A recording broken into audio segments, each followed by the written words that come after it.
Hi all, welcome to Edcom. Income ടാക്സിൻ്റെ ഏറ്റവും പ്രധാനപ്പെട്ട ഒരു ചാപ്റ്ററാണ് ഇൻകം ഫ്രം സാലറി. ഇൻകം ടാക്സിൻ്റെ ഒന്നാമത്തെ ഹെഡാണ്. സോ വളരെ ഇമ്പോർട്ടൻ്റ് ആണ്. മൂന്നാമത്തെ മൊഡ്യൂളാണ് ആക്ച്വലി. ഇൻകം ഫ്രം സാലറിയുടെ ഒരുപാട് കോമ്പണൻസ് ഉണ്ട്. അപ്പോൾ അതൊക്കെ പഠിക്കാനുണ്ട്. ആരെങ്കിലും ഫോളോ ചെയ്യാത്തവരുണ്ടെങ്കിൽ ഒന്ന് സബ്സ്ക്രൈബ് ചെയ്ത് വെക്കുക. ഓക്കെ, മൂവ് ചെയ്യാം. ഇൻകം ഫ്രം സാലറി അതാണ് നമ്മുടെ topic. Income from salary, the gross total income of an assessee is the total income from different heads of income during the previous year. Previous ഇയറിലുള്ള വ്യത്യസ്ത heads ഉണ്ടാവും. ഇൻകത്തിൻ്റെ വ്യത്യസ്ത ഹെഡ്സുകൾ ഉണ്ടാവും. ഒരു വ്യക്തിക്ക് കിട്ടിയ അല്ലെങ്കിൽ ഒരു അസസിക്ക് ഉണ്ടായ അതിൻ്റെ ടോട്ടൽ എടുത്തിട്ടാണ് നമ്മൾ ഈ ടാക്സബിൾ ഇൻകം കാണാറുള്ളത്. സോ അപ്പോൾ അതിൽ ഒന്നാണ് ഇൻകം ടാക്സ് ഹെഡിൽ ശ്രദ്ധിക്കുക. ഇൻകം ടാക്സ് ഹെഡിൽ ഒന്നാമതാണ് ഇൻകം ഫ്രം സാലറി. 5 ഹെഡാണ് ഇൻകം ടാക്സിന് കാര്യമായിട്ടുള്ളത്. Income from salary, income from house property, income from profit and gain of business or profession, capital gain, income from other resource. നിർബന്ധമായിട്ടും ഇത് പഠിച്ചു വെക്കുക. Income from salary, income from house property, income from business and gain of business or profession. Okay, ഈ 3 ഹെഡാണ് ഈ 5th സെമ്മിൽ നമുക്ക് പഠിക്കാനുള്ളത്. ബാക്കി 6th സെമ്മിലാണുള്ളത്. Okay, അപ്പോൾ അതിൽ ഏറ്റവും പ്രധാനപ്പെട്ടായിട്ടാണ് ഇൻകം ഫ്രം സാലറി. കുറച്ച് ലെങ്തി ഉള്ള ഒരു ചാപ്റ്ററും കൂടിയാണ് ഈ ഒരു മൊഡ്യൂളാണത്. Salary is one of the 5 heads of income under the Income Tax Act, taxable under Section 15. Section 50 പ്രകാരമാണ് taxable ആകുന്നത്. Include salary due, salary received in advance, arrears of salary not taxed earlier. അപ്പോൾ ഈ tax എന്ന് പറയുമ്പോൾ salary എന്ന് പറയുമ്പോൾ salary due ആയത്, അതായത് കിട്ടാനായത് അല്ലെങ്കിൽ കിട്ടാനായത് അല്ലെങ്കിൽ സാലറി റിസീവ്ഡ് ഇൻ അഡ്വാൻസ് അല്ലെങ്കിൽ അഡ്വാൻസ് ആയിട്ട് കിട്ടിയത് അതെല്ലാം സാലറിയിൽ പെട്ടും. അല്ലെങ്കിൽ ആരിയർ ഓഫ് സാലറി, സാലറിൻ്റെ ആരിയർ കിട്ടാതെ കിടക്കുന്നുണ്ടാവും സാലറി. അപ്പോൾ അത് എംപ്ലോയർ റിലേഷൻഷിപ്പ് ഇസ് എസെൻഷ്യൽ. അവിടെ എന്താണ്, ഒരു എംപ്ലോയർ റിലേഷൻഷിപ്പ് ഉണ്ടായിരിക്കണം. സാലറി ആകുമ്പോൾ അങ്ങനെയാണല്ലോ. Salary is taxed on due or receipt basis which ever is earlier. കുറച്ചും കൂടെ ഇമ്പോർട്ടൻറ്റ് പോയിന്റ് സാലറിയുമായി ബന്ധപ്പെട്ട് പറയാനുള്ളത്. ഈ ഒരു മൊഡ്യൂളിൽ നമുക്ക് ഈ ഒരു പാർട്ടിൽ ഈ സാലറിയുമായി ബന്ധപ്പെട്ട കുറച്ച് തിയറീസ് ആണ് പറയുന്നത്. തിയറി ഒക്കെ മനസ്സിലാക്കണം. എല്ലാം റൂൾസ് ആൻഡ് റെഗുലേഷൻസ് ആണ് നമ്മൾ തിയറിയിലൂടെ പറഞ്ഞു പോകുന്നത്. അത് കിട്ടിക്കഴിഞ്ഞാലാണ് വരുന്ന പ്രോബ്ലംസ് നമുക്ക് ചെയ്യാൻ പറ്റുള്ളൂ, ഇതിലെ പ്രോബ്ലംസ് വർക്കൗട്ട് ചെയ്യാൻ പറ്റുള്ളൂ. അപ്പോൾ ഓരോ ടേംസുകളും ഓരോ കാര്യങ്ങൾ നിർബന്ധമായിട്ട് നോക്കണം. നമ്മളിതിൻ്റെ പോയിന്റായി കൊടുത്തിട്ടുള്ളത് അതിന് വേണ്ടിയിട്ടാണ്.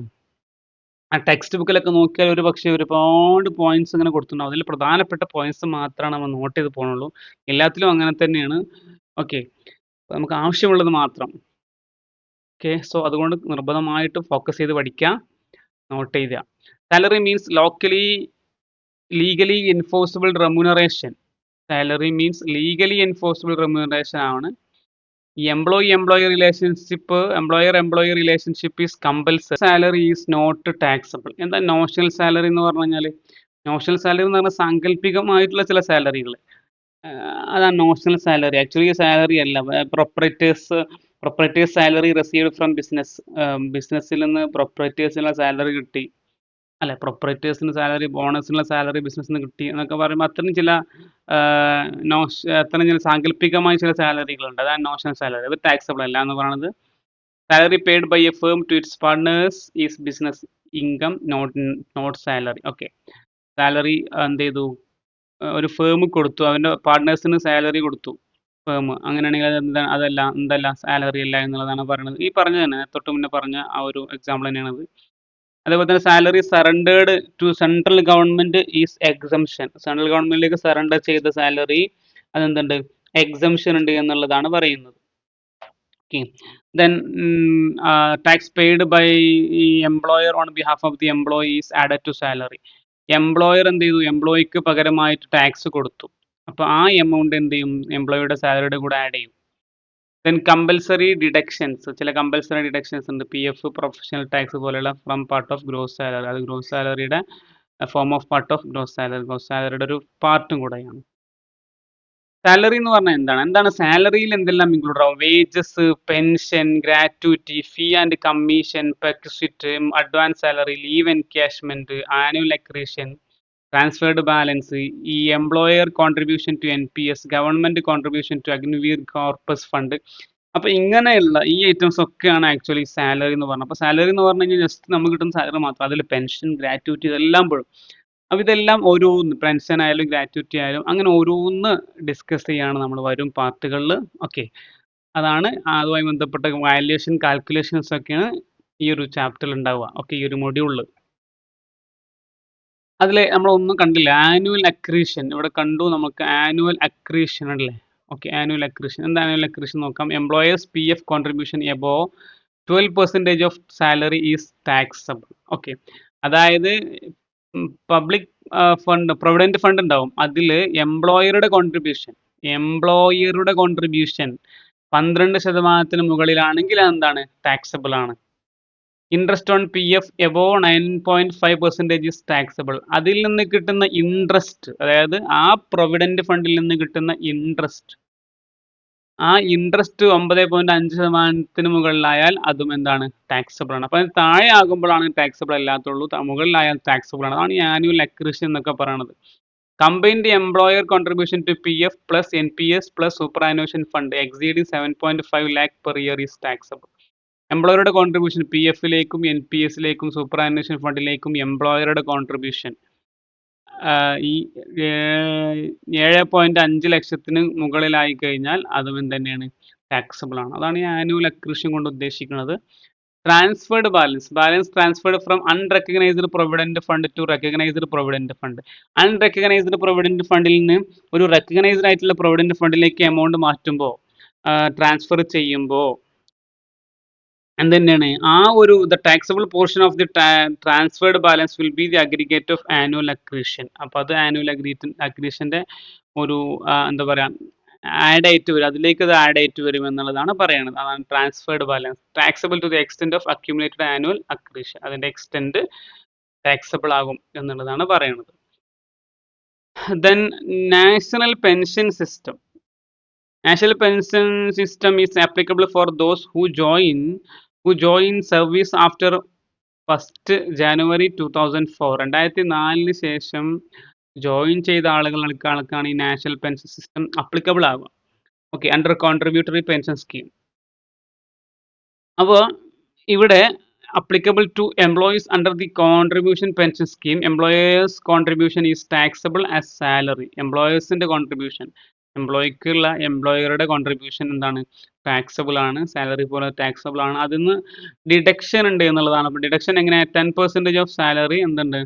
ഡിഡക്ഷൻ ഉണ്ട് every month towards NPS. employees contribution eligible under section 80 CCD, additional deduction of rupees 50,000 under section CCD subsection 1B. Okay, then pension received from NPS is taxable. NPS national pension scheme എന്ന് pension കിട്ടിയാൽ ആ pension എന്താണ്? Taxable ആണ് എന്നുള്ളതാണ് പറയുന്നത്. Okay, just ഒന്ന് മനസ്സിലാക്കി പോവുക. ഒരു നമ്മൾ എന്ത് ചെയ്യാം, പ്രോബ്ലംസ് ചെയ്യുമ്പോൾ ആ റൂളിലേക്കൊക്കെ നമ്മൾ ഫോക്കസ് ചെയ്യും. ജസ്റ്റ് ഇപ്പോൾ ഒന്ന് ഐഡിയ കിട്ടി, ചെറിയൊരു ഐഡിയ ഉണ്ടാക്കിയിട്ട് പോവാം. ദെൻ പെക്വിസിറ്റ്, ഏറ്റവും പ്രധാനപ്പെട്ട ഒന്നാണ് പെക്വിസിറ്റ്. ഓക്കെ, പെക്വിസിറ്റ് എന്ന് പറഞ്ഞാൽ എന്താണ്? ആക്ച്വലി പെക്വിസിറ്റ് എന്ന് പറഞ്ഞാൽ എന്താ? സാലറിയിൽപ്പെട്ട ഒരു ഐറ്റം ആണല്ലോ perquisite. Perquisite benefit or amenities provided by an employer in addition to salary. സാലറിക്ക് പുറമേ ഒരു എംപ്ലോയിക്ക് കൊടുക്കുന്ന ബെനിഫിറ്റുകൾ, എല്ലാ ബെനിഫിറ്റുകളും സാലറിക്ക് പുറമെ എന്തെല്ലാം കിട്ടുന്നുണ്ടോ അതിനൊക്കെ നമുക്ക് പെക്സിറ്റ് എന്ന് പറയാൻ പറ്റും. അത് may be in cash or kind, അത് ക്യാഷ് ആയിട്ട് കൊടുക്കാം, അല്ലെങ്കിൽ അതുപോലെയുള്ള ക്യാഷ് അല്ലാതെ മറ്റൊരു രീതിയിലും കൊടുക്കാം. ഓക്കെ, ക്യാഷ് അല്ലാതെ മറ്റൊരു രീതി കൊടുക്കാന്ന് പറഞ്ഞു കഴിഞ്ഞാൽ ഇപ്പോൾ ഈ റെന്റ് ഫ്രീ അലവൻസ് ഉണ്ടല്ലേ, നമ്മുടെ ഈ വീടൊക്കെ അല്ലെ വാടക കൊടുക്കും, അക്കോമഡേഷൻ ഒക്കെ കൊടുക്കൂലേ, അപ്പൊ അത്തരം കാര്യങ്ങളൊക്കെയാണ് അത് ഉദ്ദേശിക്കുന്നത്. ഫ്രീ അക്കോമഡേഷൻസ് ഒക്കെ ഉണ്ടാവുമല്ലോ അല്ലെ, അതാണ് ഈ പെർക്വിസിറ്റ് എന്നതുകൊണ്ട് ഉദ്ദേശിക്കുന്നത്. സോ സാലറിക്ക് പുറമെ കിട്ടുന്ന എല്ലാ ഇനി casual involvement fee or profit attached to an office or position in addition to salary or wages. Okay, so classified into tax-free perquisite, taxable perquisite, taxable perquisite, specified employee and all employee, അങ്ങനെ classify ചെയ്യുന്നുണ്ട്. Tax free perquisite, taxable perquisite എന്ന് പറഞ്ഞിട്ട്. Tax free പെർക്സിറ്റുകൾ എന്തൊക്കെയാണ്? Tax free ആയിട്ടുള്ള, അതായത് tax free ആണ് അത്തരം പെർക്സിറ്റുകൾ ഏതൊക്കെയാണ്? Medical treatment in approved hospital, approved ഹോസ്പിറ്റലിൽ medical treatment, employer paid health insurance premium, health insurance premium കൊടുത്തു എംപ്ലോയർ, മെഡിക്കൽ ട്രീറ്റ്മെന്റ് അബ്രോഡ്, അബ്രോഡിലുള്ള മെഡിക്കൽ ട്രീറ്റ്മെന്റ്, അതിന് ചില കണ്ടീഷൻസ് ഉണ്ട്. Tea snacks meal up to ₹50 per meal, ഒരു മീലിന് 50 രൂപ വരെ എന്താണ് ടാക്സ് ഫ്രീ ആണ് എന്നുള്ളതാണ് പറയുന്നത്. Accommodation at remote or work site, okay, work സൈറ്റിലുള്ള അല്ലെങ്കിൽ റിമോട്ട് ഏരിയയിലുള്ള അക്കോമഡേഷൻ ഉണ്ടാവും, അതും ഫ്രീ ആണ്. അല്ല, അതും ടാക്സ് ഫ്രീ പെർക്സിറ്റ് ആണ്. നേരത്തെ പറഞ്ഞില്ല, അക്കോമഡേഷൻ എന്നൊക്കെ പറയുമ്പോൾ ടാക്സ് ഫ്രീ പെർക്സിറ്റ് ആണ്, അത് ക്യാഷ് ഇൻ കൈൻഡ് ആണ്, ക്യാഷ് അല്ല അവിടെ, ക്യാഷ് ഇൻ കൈൻഡ് അല്ലേ. Telephone and mobile expense, employer contribution to PF, NPS and superannuation fund ₹7 lakh 7.5 lakh, നേരത്തെ പറഞ്ഞു എംപ്ലോയറുടെ കോൺട്രിബ്യൂഷൻ. അതേപോലെ തന്നെ സ്കോളർഷിപ്പ് ടു എംപ്ലോയീസ് ചിൽഡ്രൻ, എംപ്ലോയിയുടെ ചിൽഡ്രൻസ് ഉള്ള കുട്ടികൾക്കുള്ള സ്കോളർഷിപ്പുകൾ. ഓഫീസ് ടു ഹോം ട്രാൻസ്പോർട്ട്, ഓഫീസിൽ നിന്ന് വീട്ടിലേക്ക് അല്ലെ, അല്ലെങ്കിൽ വീട്ടിൽ നിന്ന് ഓഫീസിലേക്കും ട്രാൻസ്പോർട്ട് ഉണ്ടാവും, അപ്പോൾ അതുമായി ബന്ധപ്പെട്ട എക്സ്പെൻസുകളൊക്കെ, അതൊക്കെ ടാക്സ് ഫ്രീ പെർക്സിറ്റ് ആണ്. Refresher course expense, employer paid tax on non monetary perquisite, non monetary perquisite. Then laptop and computer, interest free. Laptop and computer എന്നൊക്കെ പറഞ്ഞാൽ അതൊക്കെ വർക്കിന് വേണ്ടിയിട്ട് ആ എംപ്ലോയർ ചെയ്തു കൊടുക്കുന്ന ഓരോ ആനുകൂല്യങ്ങളാണ് അല്ലേ, അപ്പോൾ അതൊക്കെ ടാക്സ് ഫ്രീ പെർക്സിറ്റ് ആണ് പറയണത്. Then interest free loan up to ₹20,000. Then leave travel concession, okay, leave travel concession as per section 10 subsection 5 ആണ് ഇവിടെ ലീവ് ട്രാവൽ കൺസെഷൻ പറയുന്നത്. ദെൻ ഇത് ടാക്സ് ഫ്രീ പെർക്സിറ്റ് ആണ് ഈ പറഞ്ഞതെല്ലാം. ടാക്സ് ഫ്രീ പെർക്സിറ്റുകൾ ഒരുപാട് ഇനിയും ഉണ്ട്, അതിൽ ഇമ്പോർട്ടൻ്റ് ആയത് മാത്രം ജസ്റ്റ് എടുത്ത് പറഞ്ഞു എന്ന് മാത്രം. Then perquisite taxable for all employees, എല്ലാ എംപ്ലോയീസിനും ടാക്സബിൾ ആവുന്ന ചില പെർക്സിറ്റ്, എല്ലാ എംപ്ലോയീസും ടാക്സ് അടക്കണം, അത്തരം ചില പെർക്സിറ്റുകൾ, ചില ആനുകൂല്യങ്ങൾ എന്തൊക്കെയാണത്? Rent free or concessional accommodation, accommodation ഉണ്ടാവും, ഈ റെന്റ് ഫ്രീ ആയിട്ടുള്ള അക്കോമഡേഷൻ എംപ്ലോയീസിന് കൊടുക്കും, അല്ലെങ്കിൽ കൺസെഷൻ ആയിട്ടുള്ള അക്കോമഡേഷൻ, കൺസെഷൻ എന്ന് പറഞ്ഞാൽ കുറവ്, നമുക്ക് റെന്റ് തീരെ ഉണ്ടാവില്ല, അല്ലെങ്കിൽ റെന്റ് കുറച്ച് കൊടുക്കും, അത്തരം ചില അക്കോമഡേഷൻ, അത് എല്ലാ എംപ്ലോയീസിനും എന്ത് തന്നെയാണ്, എല്ലാ എംപ്ലോയീസിനും അത് ടാക്സബിൾ ആണ്, എങ്കിലും ചില കണ്ടീഷൻസ് ഒക്കെ ഉണ്ട്. Employer paid life insurance premium, life insurance premium ഉണ്ടാവും, അത് എംപ്ലോയർ ആണ് കൊടുത്തിട്ടുള്ളത് എങ്കിൽ അതെന്താണ്, ടാക്സബിൾ ആണ്, എല്ലാ എംപ്ലോയീസിൻ്റെ കേസിലും ടാക്സബിൾ ആണ്. Interest free or concessional loan, interest free loan അല്ലെങ്കിൽ concessional loan. Income tax paid by employer, employer income tax കൊടുത്തിട്ടുണ്ടെങ്കിൽ അത് എന്താണ്, എംപ്ലോയി അതിന് മുകളിൽ ടാക്സബിൾ ആണ്. അപ്പം എംപ്ലോയിയുടെ ടാക്സ് എന്ത് ചെയ്തിട്ടുണ്ട്, ആര് കൊടുത്തിട്ടുണ്ട്, എംപ്ലോയർ കൊടുത്തിട്ടുണ്ടെങ്കിൽ ആക്ച്വലി അത് എന്ത് തന്നെയാണ്, അത് ടാക്സബിൾ ആണ്, എംപ്ലോയി സംബന്ധിച്ചിടത്തോളം അത് ടാക്സബിൾ ആണ്. ദെൻ മറ്റൊന്ന് legal expense paid by the employer, employer കൊടുത്ത ലീഗൽ എക്സ്പെൻസ് അല്ലെ, എംപ്ലോയിക്ക് വേണ്ടിയിട്ട് ചില ലീഗൽ എക്സ്പെൻസുകൾ എംപ്ലോയി കൊടുത്തിട്ടുണ്ടാവും on behalf of the employee, okay, അത്തരം എക്സ്പെൻസുകളൊക്കെ എംപ്ലോയിയെ സംബന്ധിച്ചിടത്തോളം അത് ടാക്സബിൾ ആണ്, ടാക്സബിൾ ആണെന്ന് പറഞ്ഞാൽ അതിൻ്റെ മുകളിൽ ടാക്സ് കൊടുക്കണം, അതാണ് ഉദ്ദേശം. Employers contribution exceeding 7.5 lakh, okay, employer contribution to superannuation fund അല്ലെങ്കിൽ RPF, അതാണ് ഉദ്ദേശിക്കുന്നത്. നേരത്തെ പറഞ്ഞത് തന്നെയാണ്. സ്വെറ്റ് ഇക്വിറ്റി ഷെയർസ്, നെക്സ്റ്റ് ഇതാണ് സെറ്റ് ഇക്വിറ്റി ഷെയർസ്. അത് സെറ്റ് ഇക്വിറ്റി ഷെയർസ് ഉണ്ട്, value of sweat equity shares allot to employee at concession rate. ഇപ്പോൾ എംപ്ലോയീസിന് കൊടുക്കുന്ന അല്ലെങ്കിൽ സെറ്റ് ഇക്വിറ്റി ഷെയർസിന് എംപ്ലോയീസിന് കൊടുക്കുന്ന ചില എന്താ പറയുക, ഷെയർ വില കുറച്ച് കൊടുക്കും അല്ലെ, അത്തരം ചില കൺസെഷൻ റേറ്റിൽ കിട്ടിയിട്ടുണ്ടാവും ഷെയർ എംപ്ലോയീസിന്, അപ്പോൾ അതിൻ്റെ മുകളിലും എന്ത് ചെയ്യണം, ടാക്സ് കൊടുക്കണം, ടാക്സബിൾ ആണ്. Then educational expense of employee children, എംപ്ലോയീസിൻ്റെ educational expense. Then personal expense paid by employer, employer കൊടുത്ത ചില എംപ്ലോയിക്ക് വേണ്ടി കൊടുത്ത ചില പേഴ്സണൽ എക്സ്പെൻസുകളും ടാക്സബിൾ പെർക്സിറ്റ് ആണ് എന്നുള്ളതാണ് പറയുന്നത്. അപ്പോൾ അത്തരം ഇതൊക്കെ ഒരുപാട് ആനുകൂല്യങ്ങൾ, അത് കുറയണ്ട, ഈ sweat equity shares, educational expense, എംപ്ലോയിയുടെ മക്കൾക്കുള്ള വിദ്യാഭ്യാസവുമായി ബന്ധപ്പെട്ട ചിലവുകളൊക്കെ എംപ്ലോയർ കൊടുക്കുക, അതേപോലെ തന്നെ എംപ്ലോയിയുടെ പേഴ്സണൽ എക്സ്പെൻസിൽ എംപ്ലോയർ മീറ്റ് ചെയ്യുക, ഇതെല്ലാം പെർക്സിറ്റ് ആണ് അല്ലേ. ലീഗൽ എക്സ്പെൻസ്, എംപ്ലോയിക്ക് വേണ്ടിയിട്ട് എംപ്ലോയർ ചില ലീഗൽ എക്സ്പെൻസുകൾ കൊടുത്തിട്ടുണ്ടാവും, കാരണം അതൊക്കെ സാലറിക്ക് പുറമെ കിട്ടുന്ന ഓരോരോ എന്താ പറയുക, കാഷ്വൽ ഇമോൾമെന്റ് ഫീ ആണ്, അല്ലെങ്കിൽ ഒരു പ്രോഫിറ്റ് അറ്റാച്ച്ഡ് ആണ്, ഓക്കെ.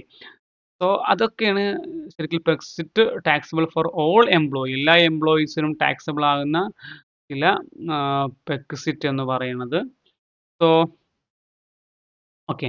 അപ്പോൾ ഇവിടെ ഒരു 7.5 ലാക്ക് വരെയാണ് എംപ്ലോയറുടെ കോൺട്രിബ്യൂഷൻ എങ്കിൽ ടാക്സ് ഫ്രീ ആണ്. അതിന്റെ മുകളിലായി കഴിഞ്ഞാൽ എന്താണ്? അത് ടാക്സബിൾ ആണ്. ഓക്കെ, മനസ്സിലാക്കണം. Then perquisite taxable only for specified employees. ചില സ്പെസിഫൈഡ് എംപ്ലോയീസിന്റെ കേസിൽ മാത്രം ടാക്സബിൾ ആകുന്ന ചില പെക്സിറ്റുകളാണ് പറയുന്നത്. Free electricity, gas and water, education facility for family, sweeper, gardener, watchman, personal attendant, medical facility, motor car facility, transport facility. Okay, അതാണ്. അപ്പോൾ ആരാണ് ഈ സ്പെസിഫൈഡ് എംപ്ലോയി എന്ന് പറഞ്ഞാൽ? അവർക്കാണ് ഇതൊക്കെ എന്ത് ചെയ്യുക? സ്പെസിഫൈഡ് എംപ്ലോയീസിനാണ് ഇതൊക്കെ ടാക്സബിൾ ആവുക. ആരാണ് സ്പെസിഫൈഡ് എംപ്ലോയി? സ്പെസിഫൈഡ് എംപ്ലോയി എന്ന് പറയുമ്പോൾ specified employee is a director of a company. കമ്പനിയുടെ ഡയറക്ടർ എന്ന് പറയുന്നത് സ്പെസിഫൈഡ് എംപ്ലോയാണ്. A person having 20% more voting power in the company. കമ്പനിയിൽ 20% കൂടുതൽ വോട്ടിംഗ് പവർ ഉള്ള ഒരു വ്യക്തി, അദ്ദേഹം ഒരു സ്പെസിഫൈഡ് എംപ്ലോയിയാണ്. An employee whose salary income exceed ₹50 lakh. Salary income 50,000 മുകളിൽ ഉള്ള ഒരു എംപ്ലോയി, അദ്ദേഹം എന്താണ്? സ്പെസിഫൈഡ് എംപ്ലോയി ആണ്.